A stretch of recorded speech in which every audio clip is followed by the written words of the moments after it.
What, sorry? Posh prick.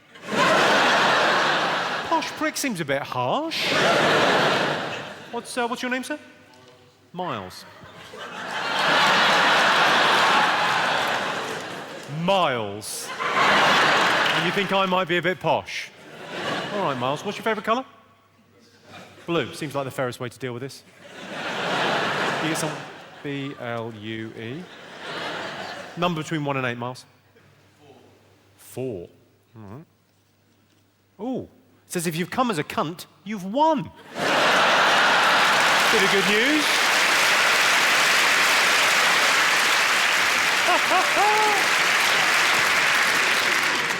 I read an article recently about British men's ultimate sexual fantasy, and it surprised me. The results of it surprised me. It was a proper survey. They asked 3,000 men their opinion. I'd like to do a little straw poll in here this evening, because the results of this, I was shocked. Ultimate sexual fantasies. Has anyone got one they wouldn't mind admitting to? Jessica Alba. Jessica Alba. It's a specific person that you would like to bone. Well, I happen to know Jessica Alba does an awful lot of work for charity. Maybe...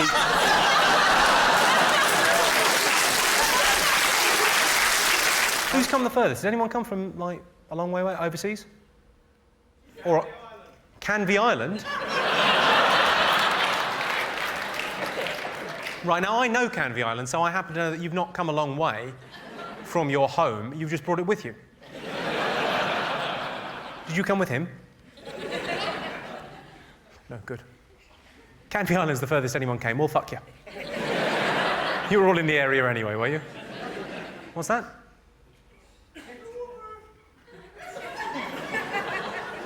Was that Dover? Or you were castrated before you got a chance to... Right. Were you worried about sounding silly, so you thought, well, I'll put on a ludicrous high-pitched voice? That should sort things out, shouldn't it? So you're a sailor, are you? Imagine my surprise at your high-pitched voice. Any other ultimate sexual fantasy? Girlfriend. My girlfriend? Well, maybe we could double-team her. My girlfriend is your ultimate sexual fantasy. Yes, people see my girlfriend and they see me and they say, she's only going out with you because you're famous. And I say, but I am famous. What's your point? Is that your girlfriend? That is my girlfriend. That's your girlfriend? I'm not going to swap if that's okay.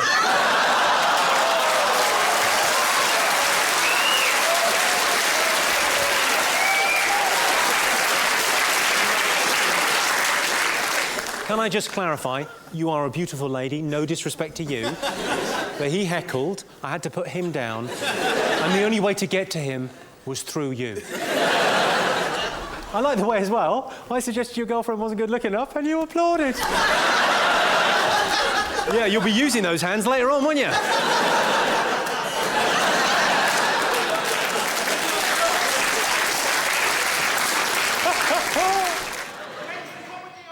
When's the comedy on? When's the comedy on? Really? What's your name, sir?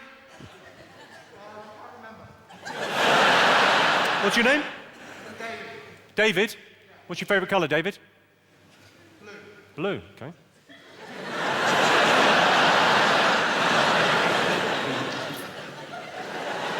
Seems like the fairest way to deal with you, David. There are so many things I could say. Number between 1 and 8, David. 6. 6. OK, and you said to me, when's the comedy on? Well, it says, if you want my comeback, you'll have to scrape it off your mum's teeth.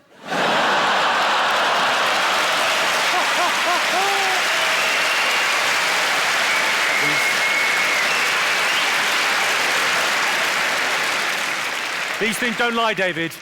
These things don't lie. Nah, I'm kidding. She swallowed the lot.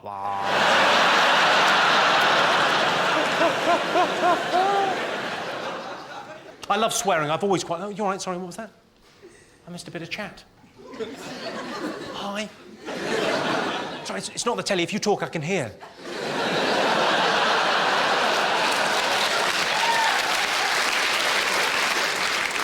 Now you're looking pissed off. You're thinking, I didn't press the red button, it's gone all interactive. What were you saying? Go on, say. I thought you were talking about snake bite drink. You thought... You just said, I thought you were talking about snake bite the drink. Yeah. What happened was... OK, in a joke is like two stories, yeah? And the first story makes you make an assumption about something. So the assumption people made about snake bite in that joke was that it was a snake biting you. But that's the setup of the joke. So you made the assumption he's talking about a snake biting someone. In the second part of the joke, often known as the punchline, what you'll find is that rug will be whipped from under you, and you'll realise that the assumption you made was erroneous. Suddenly revealing a fact that was previously concealed is the nature of all one-liners, madam. So in essence, I was talking about both snake bites, the thing that happens when a snake bites you, and also the drink. No problem at all, it's lovely to help.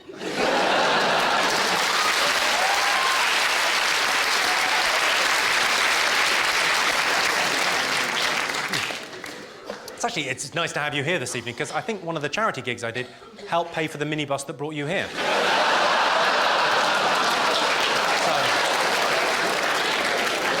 nice to see that money wasn't wasted.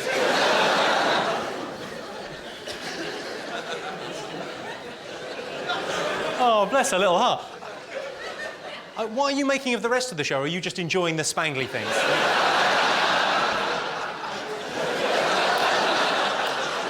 The most annoying thing my sister does is that show, Chatty Man.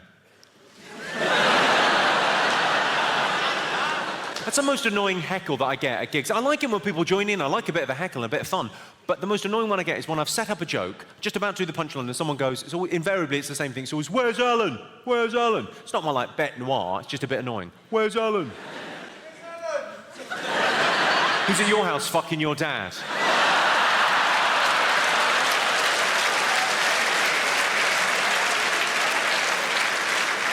I think we all knew, including him, I think we all knew that was a trap. I could feel you as one going, hold, hold, hold. And then one brave soul over there said, no. I'm taking one for the team.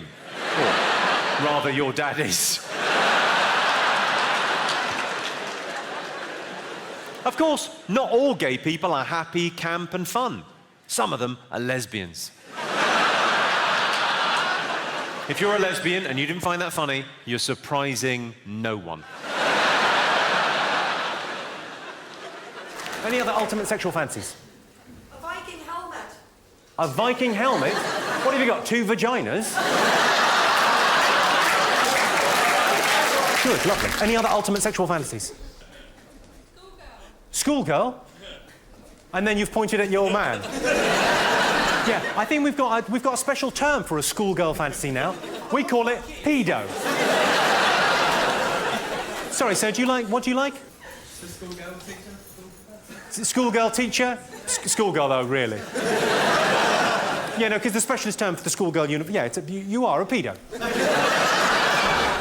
It's good. Look at the positive. You get to be on a list. That's nice. That's nice. Everyone in the neighbourhood knows where you live. That's convenient, isn't it? Do you make her dress up as a schoolgirl? She's done it. Have her washed and brought to my room. I'm joking. Don't wash her. You're sniggering. What's your name, blonde lady? Move along.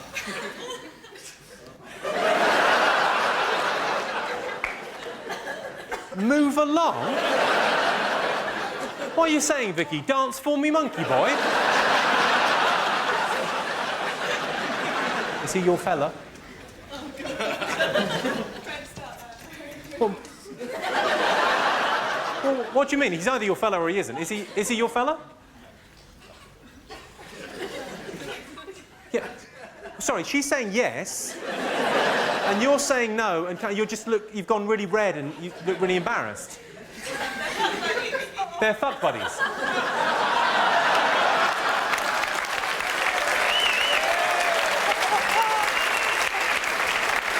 Oh! I see. What? How very modern. How very 2005. So you're not going out with each other, but you are fuck buddies. That is fantastic. Can we just all take a moment to, you know, congratulate that man there?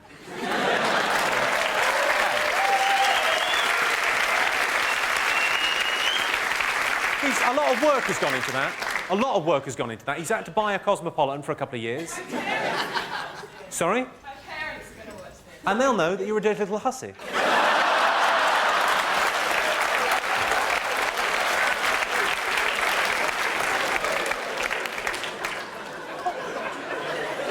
The great thing about that is that he's convinced you that, yeah, we don't need a relationship.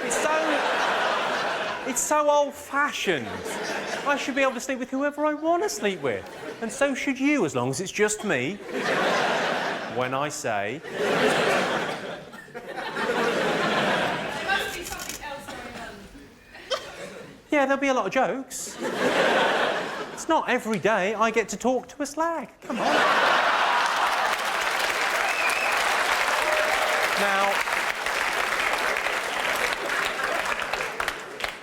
I don't know where the mark is until I overstep it. That's my...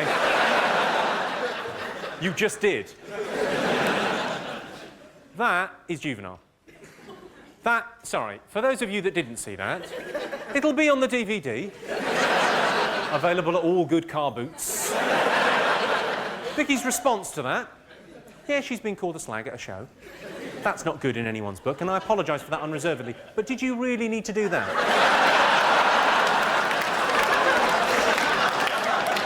God bless you.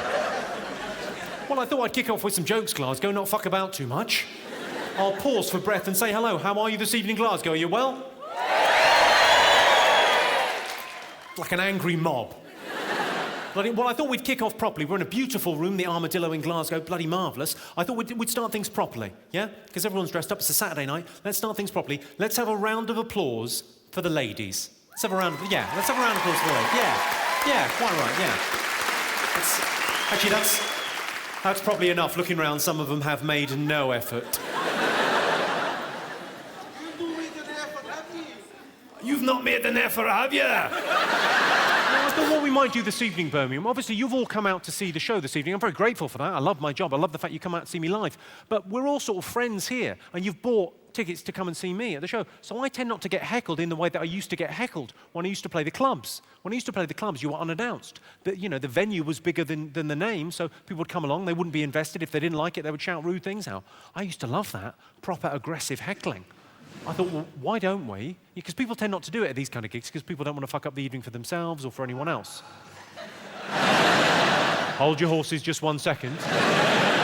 People tend, one notable exception, people tend not to want to fuck the gig up. But I thought it's quite nice, it's quite a fun thing, heckles. So why don't we have a heckle amnesty, a little 2-3 minutes, where you can just fill your boots. If you've got something abusive to shout, have at it. And fuck bum, that's such a weird thing to shout. Fuck bum. Like the rudest words you know. Fuck cunt bum. Any other heckles? What, sorry? Peter Kay was sold out, so you had to come here.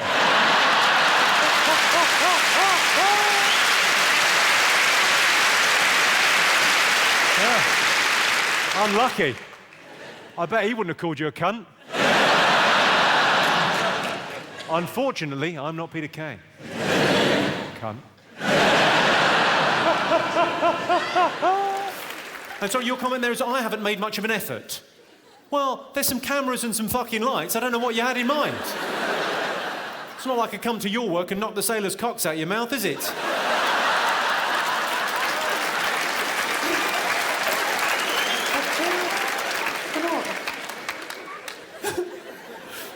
Seems like a very weird thing from quite a tough-looking man from Glasgow to say. Oh, you've not made much of an effort. I thought you'd be dressed up prettier. It's a little bit prison rape coming from you, sir. That's what it feels like. Bestiality. Bestiality. Well, easy. Let's just think this through, because bestiality, a lot of people just write off as a terrible thing. Let's look at both sides. Let's say you fuck a cow, and that could happen. You sound like a nutter. No, let's imagine you fuck a cow. You haven't actually harmed the cow. Cows are fucking enormous. You're not going to trouble it with your tiny cock. But you've probably distressed the animal. Daisy's probably thinking, what the fuck is he up to? On the upside, though, you've had a whale of a time, and if you have a baby with a cow, it'll be a minotaur.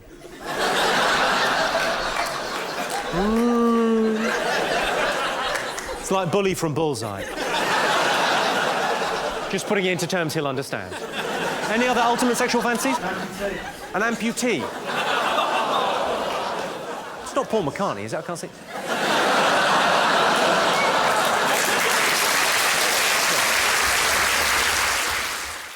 Any others? Yes.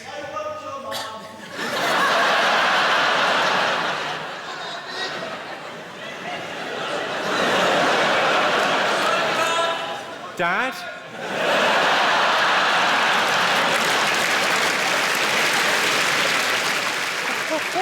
Well, ladies and gentlemen, this is what I do for a living. I think of little jokes in my head, and then I tell them to you so that you'll like me. It sounds a bit tragic when I say, what was that, it's not working? Well, you can fuck off. Where are you? It's not working, man. Give us a wave. What do you do, sir? Telecoms. You do telecoms? What do you do? Do you... I do you. I do you telephone. What, sorry? Build telephone. You build them networks. Ironically, you work in communications and can hardly string a fucking sentence together. Jesus. Who the fuck has a side party? You're gonna kick yourself when I tell you. Me.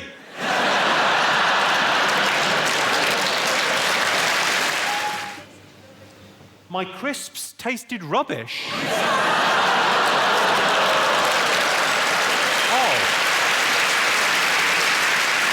Oh, no, you didn't. Oh, no, you didn't. I became Latino there for a second. No, you didn't. Yeah, I did. I had crisps. Did you see I had crisps? Jimmy Carr crisps. The good people at Walker's, for comic relief, they brought out a flavour of my crisps, and it was me and Al Murray and Frank Skinner and Stephen Fry, and then they made these crisps, and every packet they sold, they gave 5 pence to the starving people in Africa. And I said to them, why don't you just send them the fucking crisps?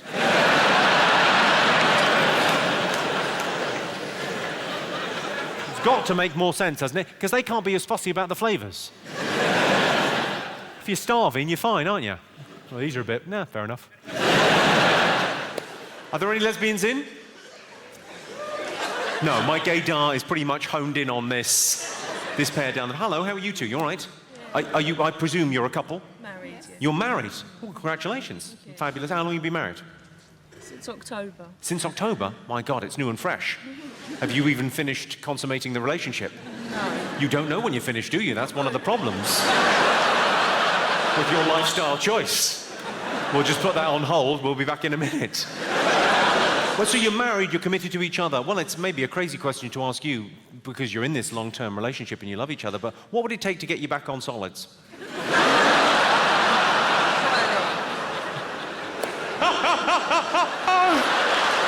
She's a definite no and you're a maybe. Okay, good.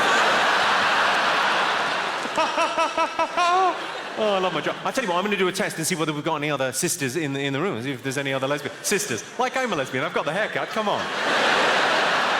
I look a bit like K.D. Lang, I could get away with it. What, sorry? I've got a big nose. I literally don't have a big nose. That's a weird that's like an insult you've heard someone else use, and you've gone, I got a big fucking laugh. That's going to work best with a comic with a big nose. What's your name, sir? Thomas.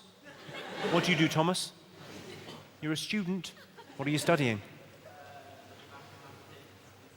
Mathematics? Are you at school, Thomas? I don't know if we should continue this any further because it's starting to feel like grooming. Are you at school? Yeah, I'm at school. You got a big nose. I haven't. Any other heckles? Oh, what was that? That sounded good. Go on, what was that? What was it? I'm a paedophile. I was just fucking chatting to him. I've done nothing.